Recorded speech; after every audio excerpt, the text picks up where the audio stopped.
आज हम पढ़ेंगे एक ग्रेट साइंटिस्ट की स्टोरी जिसके हेयर स्टाइल का मुकाबला कोई नहीं कर सकता।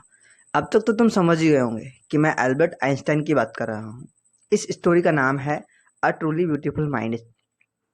आइंस्टाइन के बारे में तो हम सभी जानते हैं कि उन्होंने साइंस की दुनिया में कितने झंडे गाड़ रखे हैं, पर ऐसा बिल्कुल भी नहीं है कि ये बचपन से ही इतने इंटेलिजेंट थे।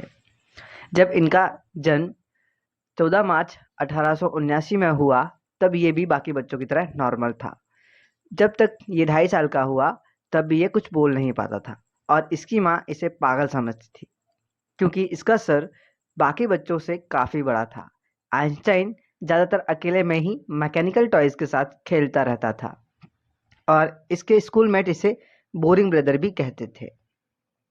अब इनके टाइम पर कहाँ टिकटॉक या इंस्टाग्राम हुआ करता था जो टाइम कट जाता। उन्हें टॉयज़ इतने पसंद थे कि जब उसकी छोटी बहन माजा हुई तो सबसे पहले उसने ये पूछा कि इसके पहिए कहाँ हैं, क्योंकि उसे लगा था कि माजा भी उन टॉयज़ में से एक है। जब वो 6 साल का हुआ तो उसने वायलिन बजाना सीखा, क्योंकि उसकी माँ चाहती थी, और एक दूसरी तरफ मेरी माँ है जो मुझसे बस कपड़े धुलवाना चाहती है। उसके हेडमास्टर भी उसे किसी लायक का नहीं समझते थे। उन्हें लगता था कि एल्बर्ट कुछ भी कर ले, वो कभी सक्सेसफुल नहीं हो पाएगा। पर एल्बर्ट ने अपने स्कूलिंग डेज में ही सबको गलत प्रूव कर दिया। जब वो म्यूनिच के हाई स्कूल में था तो उसने सभी सब्जेक्ट में बहुत ही अच्छा स्कोर किया, लेकिन उसे स्कूल के रूल्स और रेगुलेशन कभी पसंद नहीं थे। इसलिए एल्बर्ट ने 15 साल की उम्र में ही स्कूल छोड़ दिया। आइंस्टाइन स्विट्जरलैंड में बाकी की स्कूलिंग कंप्लीट करने चला गया। एल्बर्ट को लगता था कि स्विट्जरलैंड ज़्यादा लिबरल है। लिबरल यानी दूसरों की बातें समझना और उनके ओपिनियंस को रिस्पेक्ट देना। उन्होंने अपनी हायर एजुकेशन ज्यूरिच में की थी। यूनिवर्सिटी में वो पढ़ाई कम और नैन मटक के ज़्यादा करते थे, और उस स्पेशल लड़की का नाम था मिलेबा मरी। आइंस्टाइन को मिलेबा बहुत पसंद थी, क्योंकि दोनों ही फिल्म टाइम्स के अगेंस्ट थे। फिल्म टाइम्स वो लोग थे जो आर्ट और लिटरेचर के अगेंस्ट होते हैं। दोनों एक दूसरे को लव लेटर्स भी लिखा करते थे।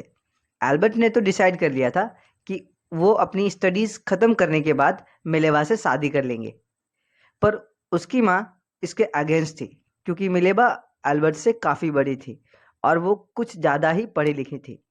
चलो यार, मैं तो चला 2-3 जोड़ी कपड़े धोने, वरना पता चला मैं किसी को पटा वटा के घर लेके आऊं तो मम्मी बोले मेरी तो तू कोई बात ही नहीं सुनता, जिससे करनी है शादी कर ले।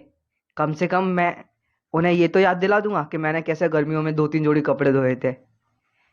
एल्बर्ट अपनी ग्रेजुएशन के बाद उन्होंने 19 अक्टूबर में टेक्निकल एक्सपर्ट में जॉब की।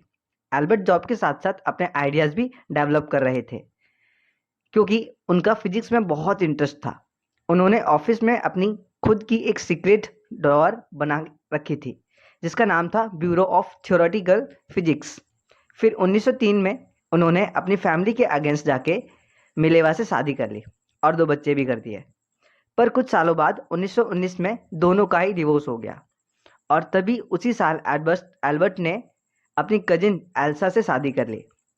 वैसे कुछ भी हुआ हो, आइंस्टाइन बड़ा स्टड लौंडा है, एक नहीं तो दूसरी से ही।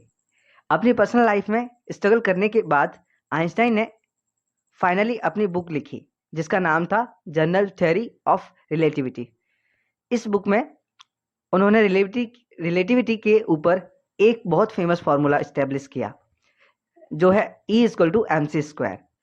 इस बुक के पब्लिश होने के बाद वो रातों रात फेमस हो गए और इसके लिए उन्हें नोबेल प्राइज़ भी मिला। कुछ टाइम बाद जर्मनी में नाज़ी रूल करने लग गए। यह 1933 की बात है। इसके बाद आइंस्टाइन यूएस शिफ्ट हो गए। नाज़ीज़ एटॉमिक बम बनाने की तैयारी कर रहे थे। जब ये बात आइंस्टाइन को पता चला तो उन्होंने अमेरिकन प्रेसिडेंट फ्रैंकलिन को एक लेटर लिखा, जिसमें उन्होंने बताया कि वे कैसे एटॉमिक बॉम्ब से सब कुछ तबाह हो जाएगा। पर आइंस्टाइन के इस लेटर का अमेरिकन्स पर उल्टा असर पड़ा। अमेरिकन्स ने अपने सीक्रेट प्रोजेक्ट में एटॉमिक बम बना डाला और जापान के हिरोशिमा और नागासाकी सिटीज़ पे छोड़ दिया। आइंस्टाइन अमेरिकन की इस हरकत से बिल्कुल खुश नहीं थे, इसलिए इस बार उन्होंने यूनाइटेड नेशंस को एक पब्लिक लेटर लिखा और उन्हें भेज दिया। पर इसका उन पर कोई इफेक्ट नहीं पड़ा। वह पीस और डेमोक्रेसी को प्रमोट करना चाहते थे, इसीलिए वो पॉलिटिक्स में भी शामिल हो गए और अपनी इस क्वालिटी की वजह से वह मरने के बाद भी वर्ल्ड सिटीजन के नाम से जाना जाते हैं। इसी के साथ हमारी स्टोरी खत्म होती है। अब तो तुम्हें पता